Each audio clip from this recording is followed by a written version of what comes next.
اب دوسرا جی، جو قرضے گئے liabilities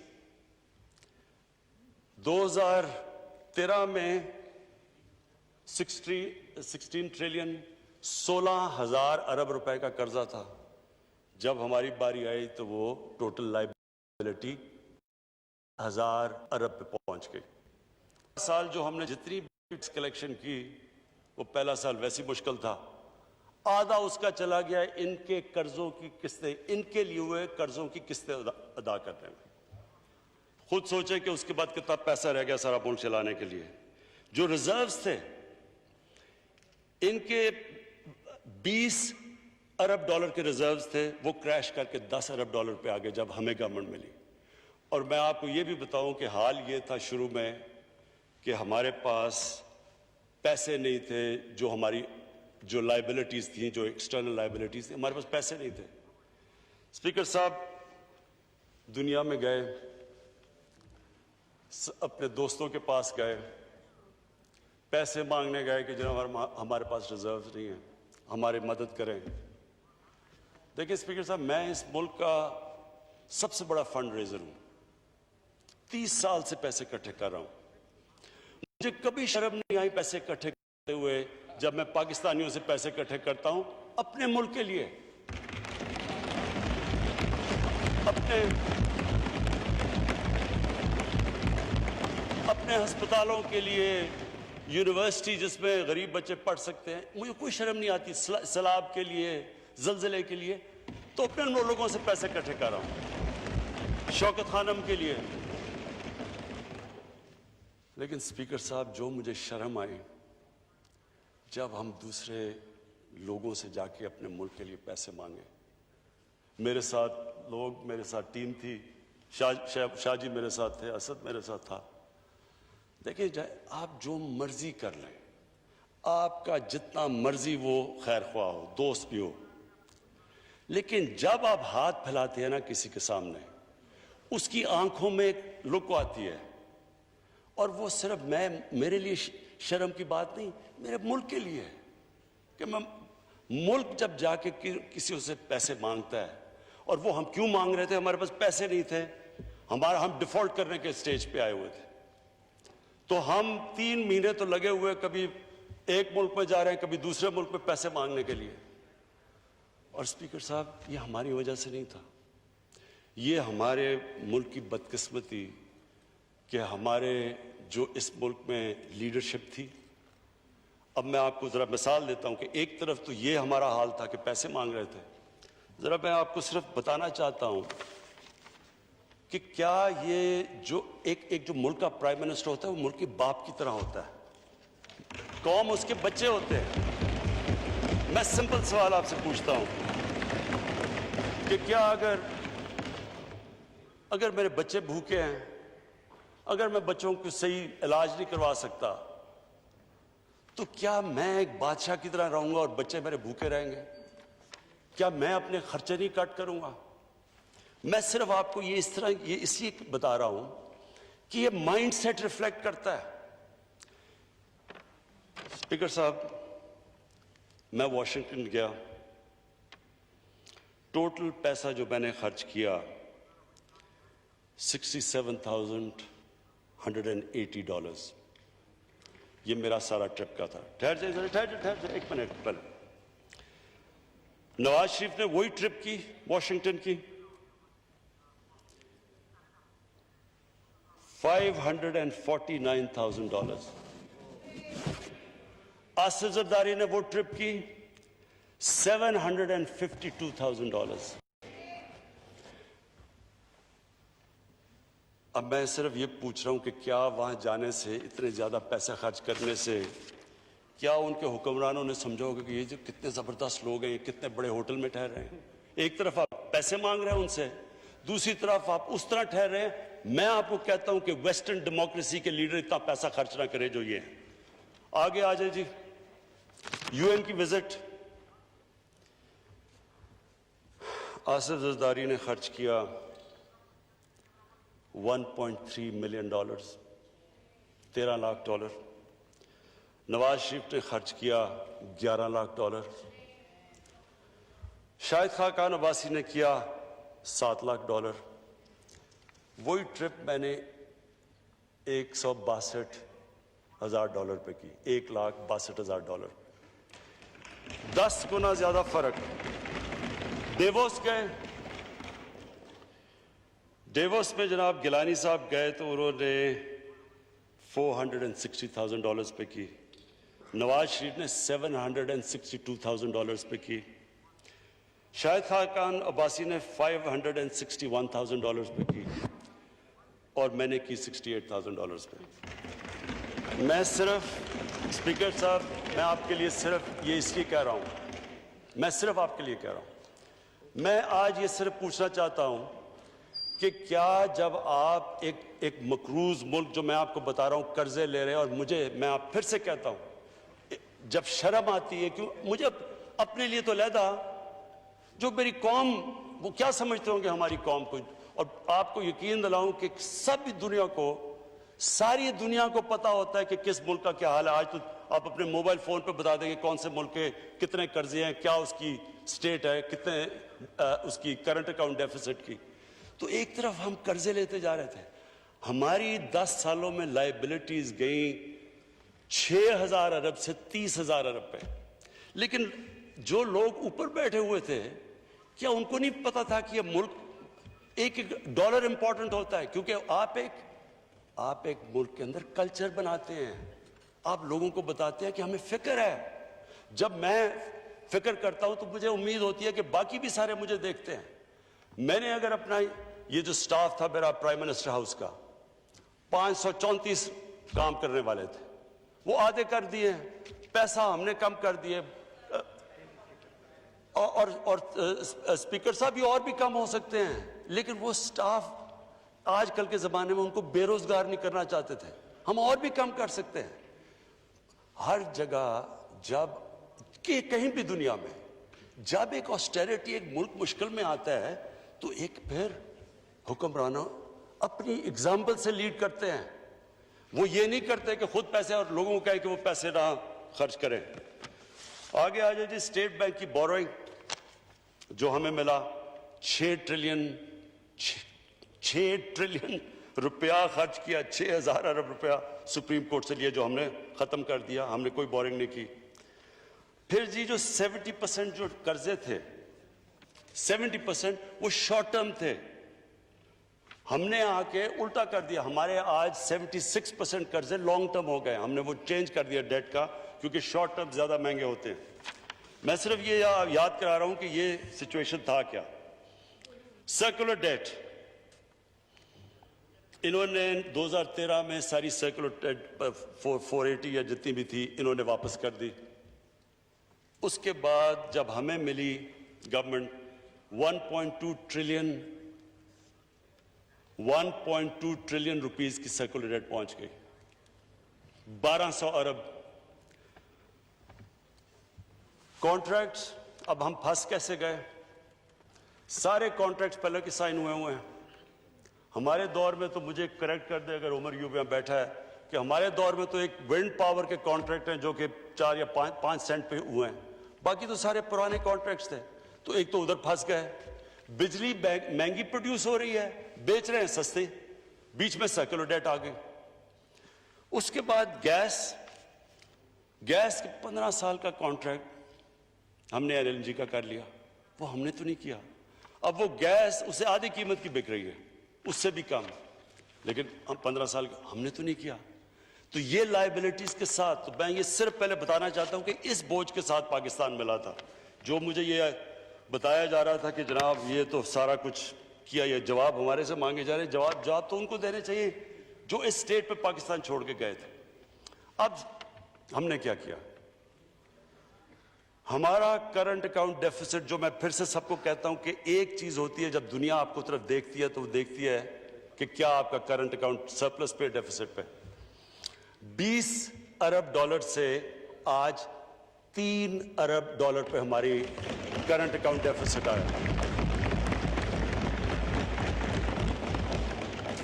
primary deficits primary deficits کا مطلب یہ کہ آپ نے اپنے خرچے اور اپنی آمدنی کو بیلنس، نقصان میں فائدے میں، پرائمری مائنس قرضے، یعنی جو آپ نے قرضوں کی قسطیں ادا کرنی ہے، جو قرضے پچھلوں نے لیے ہوئے تھے۔ اس باری ہمارا پرائمری ڈیفیسٹ سرپلس پہ تو نہیں آیا لیکن لیول ہو گیا، ہمارا پرائمری ڈیفیسٹ ختم ہو گیا۔ اور میں سمجھتا ہوں یہ اس لیے کہ ہم نے ساری اپنی آسٹیرٹی کیمپین کی، ہم نے اپنے خرچے کم کیے، میں اپنی ہماری گورنمنٹ کے، ہماری فیڈرل گورنمنٹ کے خرچے کم کیے، ہم نے پاکستان آرمی کو کہا، پہلی دفعہ پاکستان کی فوج نے، یہ دوسری دفعہ ہے کہ انہوں نے ریل ٹرم سے اپنے خرچے کم کیے، جبکہ ہندوستان اپنے خرچے بڑھا رہا ہے، اس لیے کہ سارے ملک نے فیصلہ کیا کہ ہمارے پاس پیسے نہیں ہیں۔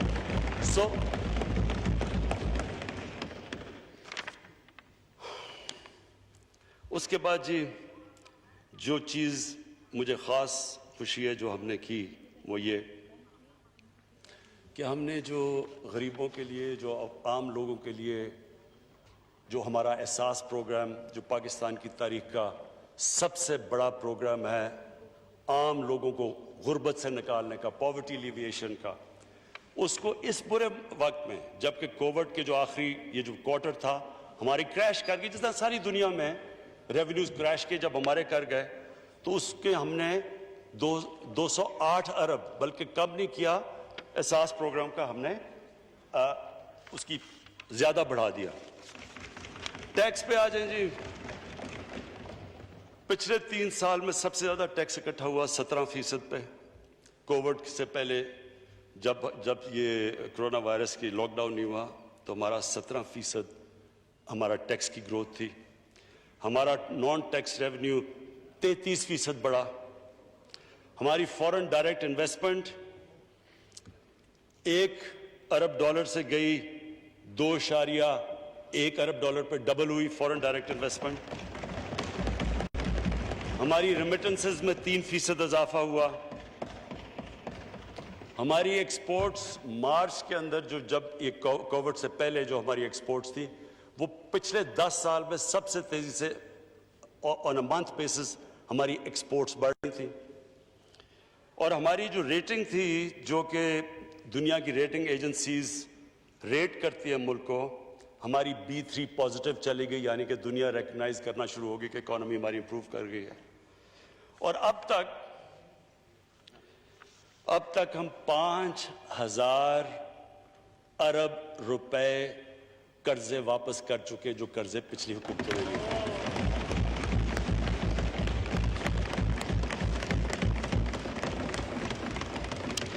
اب جی میں آپ کو وے فارورڈ بتاتا ہوں کہ یہ جو آج کل حالات ہیں، مشکل حالات ہیں، سب جانتے ہیں، ان کی ساری دنیا کو پرابلم ہے، ہمیں اکیلے کو نہیں ہے۔ تو یہ جو اب حالات ہیں اس کے اندر اب ہم کیا پروپوز کر رہے ہیں؟ میں ابھی بھی یہ کہتا ہوں کہ اس کی پوری طرح امپیکٹ ساری دنیا کے اندر فیل ہو رہا ہے، کیونکہ جو سب سے زیادہ امپیکٹ پڑا ہے وہ سروس انڈسٹری پہ پڑا ہے، ہوٹلز پہ، ریسٹورنٹس پہ، ٹورزم پہ۔ ہمارے علاقے ہیں کئی، اور مجھے خاص طور پہ افسوس ہوتا ہے ہمارے جو پہاڑی علاقے ہیں وہاں صرف وہ ڈپینڈ کرتے ہیں، ناردرن ایریاز ہیں ہمارے، وہ ڈپینڈ کرتے ہیں کہ 4-5 گرمیوں کے مہینے میں جو وہ اپنی آمدنی اکٹھی کرتے ہیں۔ تو اس وقت جو سب سے بری طرح یہ بہت بڑا ایک علاقہ متاثر ہوا ہے اس کے ساتھ۔ ہماری کوشش تو ہے کہ ہم کسی طرح SOPs کے ساتھ تھوڑی ٹورزم کھولیں، لیکن ہر وقت پریشر پڑا ہوا ہے کہ ایک طرف ہمیں فکر ہے کہ یہ وہ کرتے ہیں تو کرونا اوپر نہ چلی جائے، دوسری طرف لوگوں کی جانیں بچائیں، لوگ بھوکے نہ مر جائیں۔ تو یہ سب سے، تو ابھی ہم کوئی پریڈکٹ نہیں کر سکتے کہ اس کا کتنا فال آؤٹ آئے گا۔ تو ہم اس کے لیے، ویسے میں کہنا چاہتا ہوں کہ پوری طرح ہم تیار بیٹھے ہیں، ہم نے اسپیشل ریزرو کیے ہوئے ہیں کہ اگر ہمیں ضرورت پڑے تو ہم پیسے یہاں استعمال کریں۔ تو نمبر 1 ہم نے جو سب سے پہلے اپنا جو اکانومی کا شعبہ کھولا وہ تھا کنسٹرکشن۔ اس وقت پاکستان کی تاریخ میں کبھی بھی کنسٹرکشن سیکٹر کو اتنا زیادہ انسینٹیوائز نہیں کیا جو آج کیا گیا۔ 30 ارب روپیہ تو ہم نے صرف رکھا ہوا ہے کنسٹرکشن انڈسٹری کے لیے آسانیاں پیدا کرنے کے لیے، ان کو تاکہ سستے قرضے مل جائیں، تاکہ وہ ہمارے جو ایک ڈریم ہے کہ ہم اس ملک میں افورڈیبل ہاؤسز، یعنی ان لوگوں کے لیے گھر بنائیں جو بیچارے گھر افورڈ نہیں کر سکتے، اس کے لیے 30 ارب روپیہ رکھا ہوا ہے تاکہ ان کو سبسڈائز ریٹ کے اوپر ملے انٹرسٹ، تاکہ وہ اگر جو آسان قسطوں میں واپس کر سکے، وہ لوگ جو کبھی خرید نہیں سکتے گھر، ان کو موقع مل جائے۔ تو یہ جو کنسٹرکشن ہے، سب سے زیادہ کبھی بھی کنسٹرکشن انڈسٹری کو اس طرح کے انسینٹیوز نہیں دیے گئے۔ یہ ہمارا نمبر 1 ہے۔ دوسرا ایگریکلچر، اب تک 50 ارب روپیہ ہم نے رکھا ہے، ہم نے ان کی کھادوں کی قیمتیں بھی ہم نے سبسڈائز کی ہیں، پانی کے اوپر بھی کام کر رہے ہیں، لیکن یہ ایگریکلچر جو سیکٹر ہے، اس گورنمنٹ نے فیصلہ کیا ہے، ابھی فخر امام نے آپ سے پتہ نہیں کتنی اس کے اوپر تفصیل میں بات کی ہے، ہماری اب ساری کانسنٹریشن یہ ہے کہ کنسٹرکشن اور ایگریکلچر کو ہم آج پرائیورٹائز کریں اور اس کے اوپر پورا زور لگائیں۔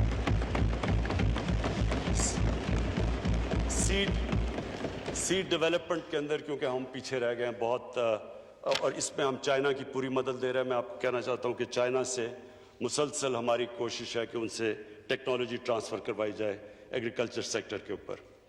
ہم نے جو اپنا پی ایس ڈی پی ہے، اس مشکل حالات میں بھی ہم نے اپنا پی ایس ڈی پی کو کم نہیں کیا، اور ہم نے اپنے نان ڈیولپمنٹ ایکسپینڈیچر کے اوپر کٹس ڈالے ہیں، لیکن پی ایس ڈی پی اس لیے نہیں ہم نے کم کیا کیونکہ ہم چاہتے ہیں کہ اس سے اکانومی ہماری چلنی شروع ہو اور لوگوں کو روزگار ملے۔ ہمارا جو تیسرا انڈسٹری کے اندر جب تک ہم اپنی ایکسپورٹس نہیں بڑھاتے، ہم اسی کرائسس کے اندر جو اب تک پھنسے ہیں، یہ کرنٹ اکاؤنٹ ڈیفیسٹ میں پھنسے رہیں گے۔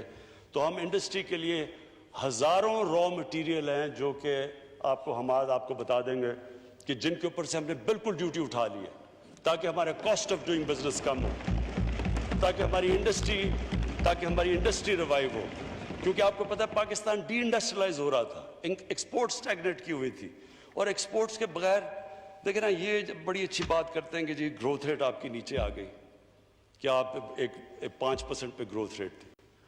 اگر آپ کی گروتھ ریٹ 5% پہ ہے اور آپ کا ریکارڈ کرنٹ اکاؤنٹ ڈیفیسٹ ہے، آپ کی امپورٹ 60 ارب کی ہیں اور ایکسپورٹس 20 ارب کی ہیں، تو وہ ملک وہ سسٹینیبل ہی نہیں ہے، وہ تو جانا اس نے کرائسس میں ہے۔ جو بھی دنیا آگے نکلی ہے وہ تو صرف نکلی ایکسپورٹ لیڈ گروتھ کے اوپر ہے۔ آج چائنا کی اسٹرینتھ کیا ایکسپورٹس ہیں، ساؤتھ کوریا، جو بھی ٹائیگر آگے بنا تھا ایشین ٹائیگر، اس کی سب سے بڑی پرائیورٹی تھی ایکسپورٹس۔ تو ایکسپورٹس کے اوپر جب تک کہ آپ انسینٹیوائز نہیں کریں گے اپنی انڈسٹری کو، تو وہ کمپیٹ نہیں کر سکتی۔ تو ہم ان کے را مٹیریلز کے اوپر بھی ہم نے یہ جو کیا، میرے خیال میں یہ بہت بڑا انسینٹیو ہے۔ اور پھر چوتھی چیز، میں یہ جو اپنا احساس پروگرام ہے، یہ ہمارا سب سے امپورٹنٹ پروگرام ہے، کیونکہ اسپیکر صاحب، کبھی بھی کوئی ملک آج تک دنیا میں اوپر گیا ہی نہیں جدھر ایک چھوٹا سا طبقہ امیر ہوتا جائے اور عوام ادھر کی ادھر رہے، غریب رہے۔ یہ جو ہمارا ملک میں امیر اور غریب کے اندر فرق بڑھتا جا رہا ہے، یہ سب سے بڑی امپیڈمنٹ ہے اس ملک کے آگے بڑھنے سے، یہ ہمیں روک رہا ہے آگے بڑھنے سے۔ تو یہ جو ہمارا احساس پروگرام ہے، یہ ملٹی فیسٹڈ ہے۔ ایک تو کیش ہینڈ آؤٹس، یہ جو ہم نے بڑے مشکل وقت پہ جو بچایا ہے لوگوں کو، یہ جو کیش دیا ہے 144 ارب روپیہ، یہ جو یہ ریکارڈ ٹائم کے اندر اتنا زیادہ پیسہ، اتنے زیادہ 1 کروڑ 20 لاکھ خاندان کو اتنے تھوڑے ٹائم پہ اتنا زیادہ پیسہ اور شفافیت سے، کوئی آج نہیں کہہ سکتا کہ کسی نے پولیٹیکل بیسس پہ یہ پیسے بانٹے ہیں۔ اور یہ انشاءاللہ 100، اور یہ ہم اس کو آگے بھی ایکسپینڈ کر رہے ہیں، اور اس کو 1 کروڑ 60 لاکھ خاندانوں تک ہم یہ لے کے جا رہے ہیں۔ جو اسپیکر صاحب، جو دوسری چیز جس کے اوپر مجھے خاص میں سمجھتا ہوں کہ یہ جو میری اور ہماری پارٹی کی ہمیشہ یہ جو ہماری ویژن ہے کہ اس نے جانا ہے ایک فلاحی ریاست کی طرف، تو فلاحی ریاست کے اوپر جو پہلا ہم نے قدم اٹھایا تھا مشکل حالات میں، جس طرح میں نے بتایا اکانومی ملی، پناہ گاہ، اب تک ہم 200 پناہ گاہ بنا چکے ہیں، اور ہمارا پروگرام ہے کہ یہ جدھر بھی لیبر سینٹرز ہے، جدھر بھی مزدور جاتا ہے، جدھر بھی ڈیلی ویجر آتا ہے، اس کے لیے ہم یہ پناہ گاہ بناتے جائیں تاکہ اس کے پیسے بچیں وہ جب پناہ گاہ میں ٹھہرتا ہے تو اس کو کھانا ملتا ہے وہاں، اس کو کوئی رینٹ نہیں کرنا پڑتا، سڑک پہ نہیں سوتا، وہ نہاتا ہے وہاں. تو یہ ہم پناہ گاہ، ہمارا پورا پلان ہے کہ یہ سارے پاکستان میں ایکسپینڈ کرنا ہے. اور یہ وہ ویژن ہے ایک فلاحی ریاست کی طرف جس کا مجھے خاص طور پہ یہ پناہ گاہ کے اندر جب میں اپنی پارٹی کے لوگوں کو بھی کہتا ہوں کہ جا کے دیکھیں مزدوروں سے بات کریں، پتہ تو چلوائیں کہ آپ کو پتہ چلے کہ عام آدمی کئی دفعہ کن مشکلات کا سامنا کرنا پڑتا ہے. اور اس سے زیادہ عجیب جو میں سمجھتا ہوں کہ جو ہمارا انصاف کارڈ ہے، 1 کروڑ خاندانوں کو انصاف کارڈ ہم پہنچا رہے ہیں. کے پی کے اندر کے پی کی گورنمنٹ نے فیصلہ کیا کہ وہ سارا نچلے طبقے کو احساس کارڈ اور سارا جو فاٹا کا علاقہ ہے ان سب کو احساس کارڈ جس میں 7 لاکھ پہلے 7,20,000 تھا تو وہ 10 لاکھ پہ ہے. 10 لاکھ کا مطلب یہ کہ ایک غریب خاندان جو سب سے زیادہ تکلیف میں گھر ہوتا ہے جب کسی کو بیماری ہو جائے، اور اب یہ کووڈ کی وجہ سے جو ہم کہانیاں سنتے ہیں بہت مشکل میں گزرتے ہیں، تو وہ جو ایک غریب گھرانے کے اندر جب ان کا بجٹ پہلے سے کم ہوتا ہے، پہلے سے وہ مشکل سے اب پیسے کما رہے ہوتے ہیں اپنے بچوں کو پالنے کے لیے، کھانا دینے کے لیے، ایک بیماری ہوتی ہے وہ سارا خاندان چلا جاتا ہے غربت کے نیچے کیونکہ وہ سب کچھ بیچ دیتے ہیں. یہ سب سے بڑی پروٹیکشن ہے کہ غریب گھرانے کے پاس پیسے ہوں وہ جا کے اپنا علاج کروا سکے. اور یہ انشاءاللہ ہم سارا کوریج سارے پاکستان میں کریں گے. پھر جی مجھے بڑا اس چیز پہ فخر ہے کہ ہماری پوری کوشش ہوئی ہے کہ ایک پاکستان میں جو ہماری ڈیولپمنٹ ہو، وہ کئی علاقے پیچھے رہ گئے ہیں، ڈیولپمنٹ تھوڑے سے علاقوں میں چلی جاتی ہے اور ہمارا فاٹا پیچھے رہ گیا، ہمارے بلوچستان کے علاقے پیچھے رہ گئے. تو میں آج یہ جو مجھے اس بجٹ کے اندر سب سے زیادہ خوشی یہ ہے کہ اس کے باوجود کہ ہمارے پاس پیسے کم اکٹھے ہوئے، فاٹا کو انشاءاللہ ہم پوری ایلوکیشن دے رہے ہیں اور ہم بلوچستان کو ریکارڈ مل رہا ہے پی ایس ڈی پی کے اندر، کبھی اتنا پیسہ نہیں ملا. میں آج ادھر سے یہ ضرور کہوں گا اسپیکر صاحب کہ میں ریکویسٹ کروں گا، 4 صوبوں نے اپنی زبان دی تھی کہ جب فاٹا مرجر ہوگا تو وہ اپنے این ایف سی وارڈ سے 3% دیں گے فاٹا کو، کیونکہ وہ فاٹا کے اندر جو تباہی ہوئی وار آن ٹیرر کی وجہ سے تو ان کے بڑے برے حالات تھے، تو ان کی ری ڈیولپمنٹ کے اندر انہوں نے پیسے دینے. میں آج ریکویسٹ کروں گا سارے صوبوں کو کہ آپ نے زبان دی ہوئی ہے یہ پوری کریں، کیونکہ اس علاقے میں خاص ضرورت ہے اور خطرہ ہے جو میں اب بات کروں گا. اگلے جو میرا جو سبجیکٹ ہے وہ یہ کہ اس وقت ہندوستان پوری کوشش کر رہا ہے پاکستان کے اندر ڈی اسٹیبلائزیشن کی. آج ہندوستان کو سب سے زیادہ یہ جو ایک ایکسٹریمسٹ، ایک وہ گورنمنٹ جو کہ ایک انتہا پسند گورنمنٹ جو بالکل اس وقت ان کا صرف گول یہ ہے کہ کسی طرح پاکستان کو سبق سکھایا جائے اور پاکستان کو گرایا جائے. اوپنلی ان کے تھنک ٹینکس کے اندر اوپن ٹی وی کے اوپر وہ بات کرتے ہیں. تو ادھر سے وہ جو ہمیں خطرہ ہے اور جو انہوں نے کیا بھی آپریشنز وہ کرتے ہیں ہماری سافٹ ویلی یا ادھر سے فاٹا سے. اس لیے بہت ضروری ہے کہ ہم اس کی ڈیولپمنٹ کریں. اور میں صوبوں سے پھر آپ سے ریکویسٹ کروں گا کہ یہ آپ نے پلیج کیا ہوا تھا، یہ ہماری گورنمنٹ آنے سے پہلے، تو آپ کا جب زبان دی تھی اس کے اوپر پوری طرح عمل کیا جائے. میں جی وے فارورڈ کی جو میری صرف میں ختم کرتا ہوں اس چیز کے اوپر، ایجوکیشن کے اوپر. میں آج اپنے ایجوکیشن منسٹر شفقت محمود کو خراج تحسین پیش کرتا ہوں. ابھی میں بتایا نہیں کیوں، میں اس لیے خراج تحسین پیش کرتا ہوں کہ انہوں نے وہ 2 کام کیے ہیں جو مجھے افسوس سے کہنا پڑتا ہے کہ کبھی کسی نے اس کی طرف توجہ نہیں دیا تھی تو ان کی پولیٹیکل نہیں تھی. نمبر 1 کہ پاکستان کے اندر یہ جو 3 ٹیئر سسٹم چل رہا ہے، جو ایجوکیشن اپارٹھائڈ ہے، امیر کے لیے انگلش میڈیم، اردو میڈیم اور پھر دینی مدرسے، 3 ڈفرنٹ کلچرز ایک ملک کے اندر آ رہے ہیں. انگلش میڈیم کو وہ